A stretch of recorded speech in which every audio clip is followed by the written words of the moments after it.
we would start by inviting David to read a little bit from his newest book, To the End of the Land. He's going to surprise you, and he's going to do a little bit of it in Hebrew.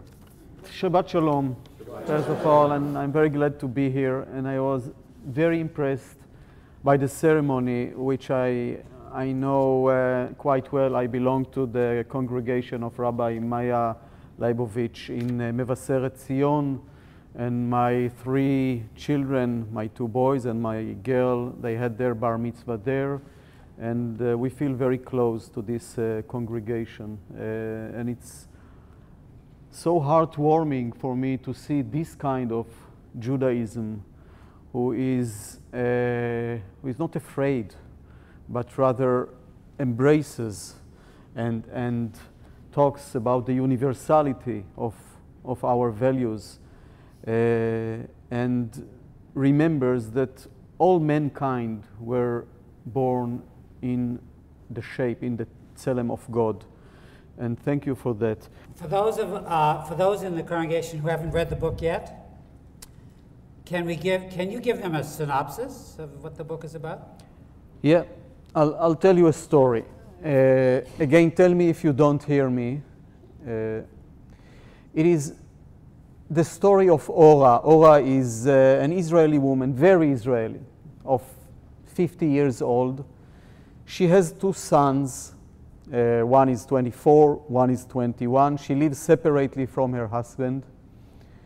And in the beginning of the book, after a kind of a prologue that takes place during the 6-day war in 67, we meet Ora when she is planning to go to a hike in Galilee with her youngest son, Ofer, to celebrate his release from the military service after 3 years.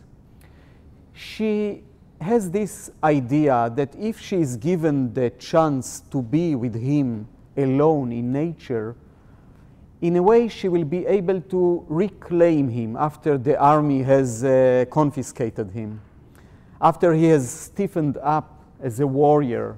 Because, you know, as a warrior, soldiers, especially in our region, they have to build a kind of a suit of armor around themselves in order to function in the disaster zone of the occupation, of the conflict.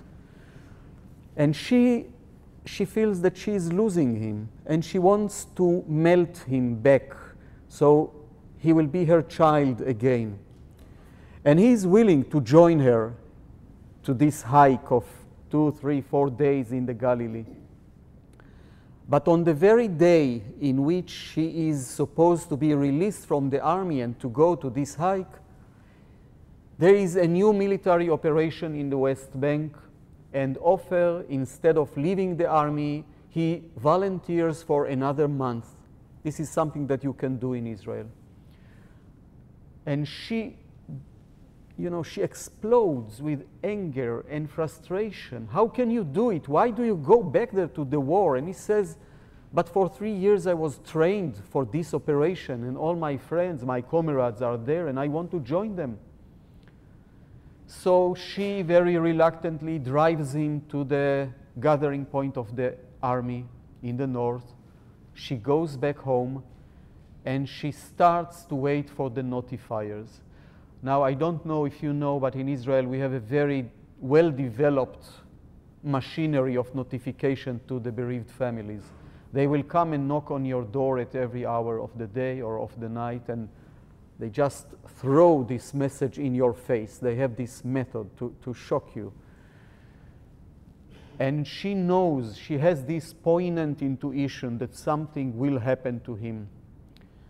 And through the fog in her mind, she starts to ask herself the crucial question. She says, how is it possible that I am more loyal to them, to the army, to the government, to the war, rather than to my child, rather than to my motherhood?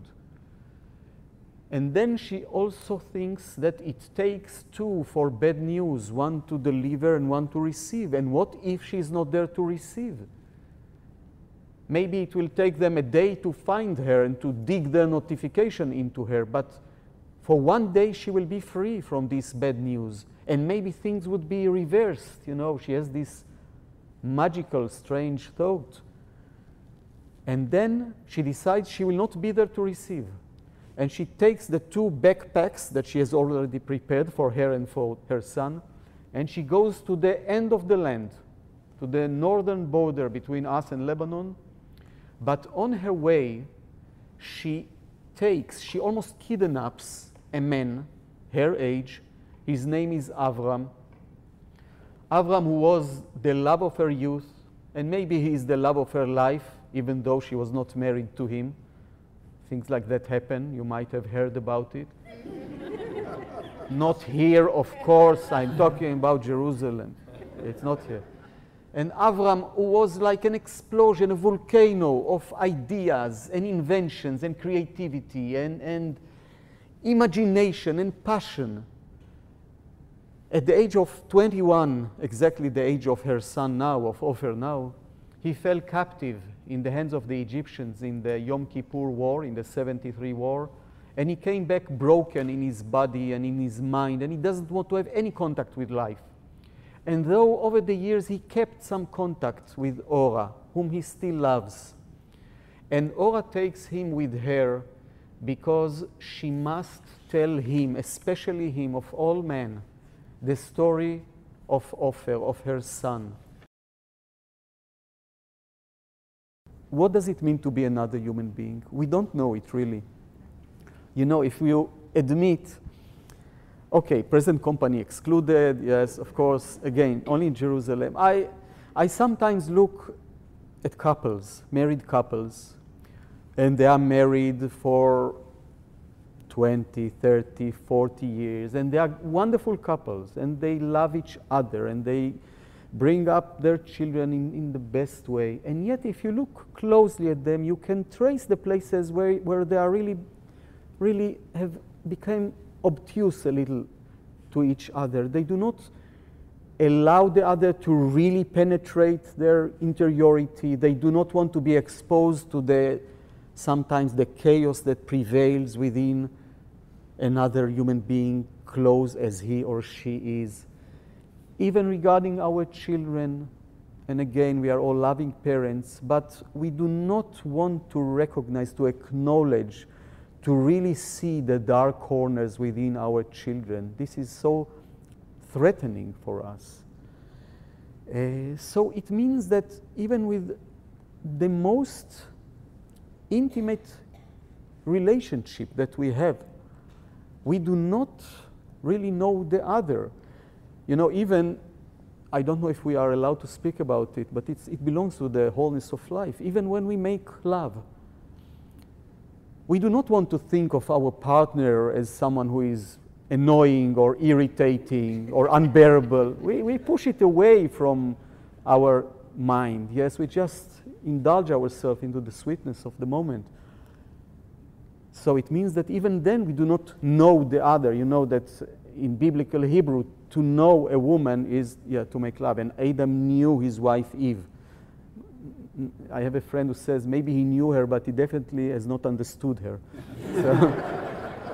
So it means that it's so hard to be, with capital B, to be another human being, to feel this, how do you call it, the filament of life and light and warmth that goes within another human being.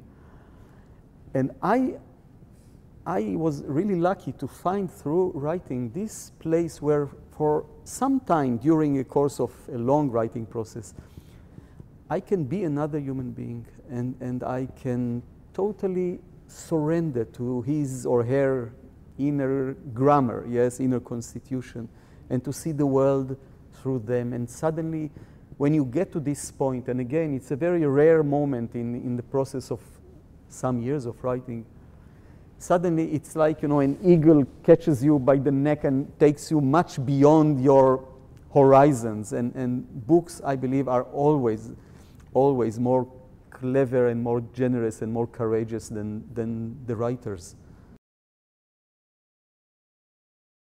Maybe we are not a real country. Maybe we are a kind of a story. People treat us, by the way, not only regarding the state of Israel, but since the dawn of days, we Jews, as individuals and as a collective, we have been regarded always as something that has an air of an analogy, a parable, a metaphor, a lesson to be learned from our existence. We were never treated as people, individuals per se, or collective per se. And I always think that anyone who is larger than life, as we have been through history, we provided humanity with larger than life stories, since the Bible and the terrible myths, anti-Semitic myths of the medievals, and of course the Shoah, which is something unprecedented, and lehavdil, the creation of the state of Israel, and all our reality in Israel. Almost every year we provide a larger than life story, and I think that someone, an individual or collective who is larger than life, in a way is not rooted into life in a normal, harmonious, historic and political way. I'm now, after 10 days of touring here in America, walking in the streets here, and I know the problems of America. I mean, the whole world knows. But yet, you do not feel this existential fear. Your life is not at stake here. And, you know, I feel, I breathe differently in such climate. I mean, I feel that being there, we breathe with one lung, in a way, yes. And there is such a heavy cost for living your life in fear, in suspicion, in animosity. There is a heavy cost for that. I want a home. I really want a home. I want Israel to be my home. I do not want to live in any other place. For me, Israel is the place. And believe me, I get all kind of opportunities to live out of Israel. And I love to be there, even when it freaks me out. I love to be there because I understand the people, and I understand the behavior, and I understand the codes of what we are doing. And even when we make mistakes, I'm also consist of these materials of mistakes. It's in a different juxtaposition within me, but I know all this inner stuff. And Israel, I'll say it very simply, it's a relevant place for me. Relevant. Relevant, yeah. It's a relevant place, maybe because everything is formulated in Hebrew and I was born to Hebrew. It's the place that, you know, I guess I could have lived here a wonderful, luxurious life as someone who comes from Israel for some years in a university. But the sorrows and the joys will not be mine fully. And in Israel they are, and I don't want to give up on that. Thank you.